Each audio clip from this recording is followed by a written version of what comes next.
Hey everybody, we are going to continue on from gene to protein and we're going to keep looking at translation. So we have 3 steps for translation that we're going to talk about. Again, these should look pretty familiar. We've got initiation, elongation, and termination. So initiation is what is going to start everything. It's going to bring together mRNA, a tRNA that's carrying the first amino acid, and then the 2 subunits of the ribosome. So our initiation steps is that you are going to have a small subunit that binds to the mRNA. Okay, so the small subunit is binding to the mRNA. The initiator tRNA, which is going to be corresponding to the AUG, and it's going to bring in methionine, binds to the mRNA. And then a large subunit is going to bind to the mRNA. And the initiator tRNA is then in the P site. Okay, so small subunit binds to the mRNA, the initiator tRNA binds to the mRNA, and then finally the large subunit binds to the mRNA. And then at that point the initiator tRNA is in the P site. So this is just a diagram of sort of what that looks like. So you've got your small ribosome, you have your mRNA binding site, so the mRNA is bound. The initiator tRNA is going to bind, and then you're going to get some energy, and that is going to bring in and bind this large ribosomal subunit. And at that point, that initiator tRNA with the methionine is at the P site. So initiation requires other proteins that are called initiation factors, and GDP is used as an energy source, as you saw in that diagram. So the elongation steps. First, you have to have codon recognition, so you need to know what codon is there. You're going to have peptide bond formation, and then finally translocation. So codon recognition is when the tRNA anticodon is matched to the mRNA codon in the A site. So you can see here's our A site, and so we have our group of 3 bases. You need to have the corresponding anticodon brought in that's carrying an amino acid. Once that happens, a peptide bond is going to be formed between the new amino acid and the polypeptide chain in the P site. And so the bond formation is going to be done by our RNA that's acting as a ribozyme. So we talked about ribozymes, I think, 2 lectures ago, sort of how ribosomes can act as enzymes to help facilitate some of these reactions. So in this case, that's going to be done by that ribosomal RNA.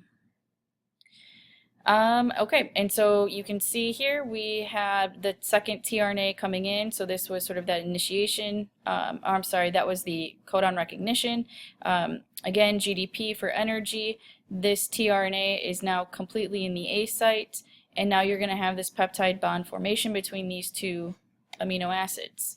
After that bond is formed, the polypeptide is then going to be transferred from the tRNA in the P site to the tRNA in the A site. So you can see that here. So since this bond was formed here, this amino acid can no longer hold on to the tRNA. Instead, it's attached to this new amino acid and its tRNA. And so what happens then is you need to move that tRNA over from the A site to the P site. So the tRNA in the P site is going to be released, and then that ribosome is going to advance 1 codon in the 5' to 3' direction. And then the tRNA in the A site is then in the P site. And so the whole process is then going to repeat with the next codon. So you can see this one here, again, we've got GDP for energy. That tRNA leaves, and the tRNA here is moved over to the P site. And so after that, you're ready for this to happen all over again. So this takes about 60 milliseconds for each amino acid to be added. So this is happening really quickly. Termination is going to be triggered by stop codons. So we talked about stop codons in class a few days ago. You have a release factor that binds in the A site instead of tRNA. Water is added instead of an amino acid, and that frees the polypeptide, and then the ribosome separates. So here we have a diagram of this. So we have our stop codon, which could be UAG, UAA, or UGA. So that stop codon is going to trigger a release factor. So you can see it's not a regular tRNA that's been brought in. It's a release factor. The water would be added in place of an amino acid.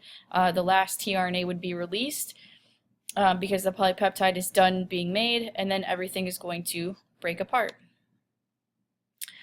So really quick, what are polyribosomes? We know poly means many, we just talked about ribosomes. So polyribosomes are going to be clusters of ribosomes that all read the same mRNA, and so this is going to be a way to make multiple copies of the same protein.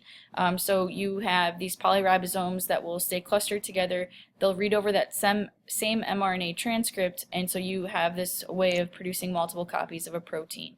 And so essentially this process that we just talked about is happening over and over and over again consecutively for this same mRNA transcript. So this is the start of the mRNA, the 5' end. This is where you're going to start reading. You have these incoming ribosomal subunits, and you can see that I've already had several of these ribosomes read through this mRNA transcript and create a polypeptide. And then once it's done reading through it, then that ribosome will break apart, just like we talked about with the individual ribosome and the individual translation process. The same thing will happen, it's just happening multiple times in a row. Here we're looking at a prokaryote and what happens, and so it's a little bit different because prokaryotes don't have a nucleus. They don't have all of these membrane-bound organelles, and so the DNA is not contained within the nucleus, so there's no separation of space between the ribosomes and the DNA. And so what happens is you've got your DNA is the blue right here. You can see you've got multiple RNA polymerases reading through and transcribing that DNA into mRNA. And then you've got polyribosomes that are reading through that mRNA like immediately. And so then what's happening is you're producing multiple copies of that polypeptide very quickly. So with prokaryotes, you don't have separation in space like you would with a eukaryotic cell because the DNA is not contained within a nucleus. So a polypeptide usually needs to be modified before it becomes functional. So we talked about how with transcription you produce this mRNA transcript, but it's actually pre-mRNA until it gets processed.